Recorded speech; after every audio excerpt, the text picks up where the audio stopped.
Ito na hinihiga akong kamatis bago bumagyo. 3 araw na siya mula nung bumagyo. Pero itong isa namatay kaya pinalitan ko na. Ganito ko sila hiniga bago bumagyo. Pero yung isa hindi ko na hiniga. Kasi nakahiga na siya pero kalahati lang. Pagkatapos ng bagyo, ganito ang nangyari sa tanim natin. Yung katabi niyang balag natumba. Pero hindi naman niya nasira yung tanim nating kamatis. Matibay yung pagkakatali natin sa balag. Kaya hindi nasira, mabilis din namin na ibalik. Mabuti na yung mga tanim nating kamatis, hiniga natin kaya hindi sila ganong nasaktan. Pero yung hindi ko hiniga namatay. Medyo nakahiga na rin kasi yan pero kalahati lang. Pero itong kalahati nakatayo kaya akala ko safe na. Pero hindi pa rin pala. Kaya nung lumakas yung hangin, nampas siya ng gusto kaya namatay. Pagkatapos nating may tayo itong balag, isunod naman natin itong kamatis. Medyo nakayuko pa siya nung tinayo natin. Pero titingala rin yan pag nasikatan na yun ng araw.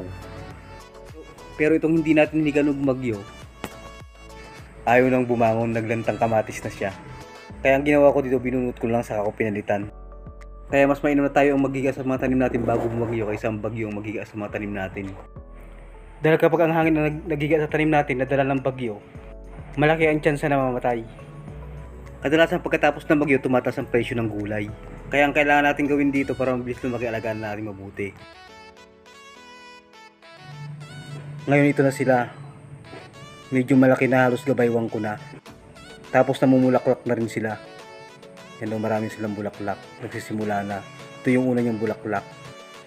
Halos lahat sila namumulaklak na. Tapos ito namang hinulipan natin. Buhay na buhay na. Okay lang naman na ganito na merong nahuli. Kasi kapag namatay na yung una, susunod naman itong nahuli. Kaya tuloy-tuloy tayo makaanin ng kamatis. Dito na nagtapos yung video natin, pero bago ko lubusang tapusin, kung baguhan ka pa lang sa ating channel, sana huwag kalimutang taliman ng subscribe button at notification bell para like and update sa mga susunod kong video. Maraming salamat sa panonood at pagpalain kayo ng Panginoon.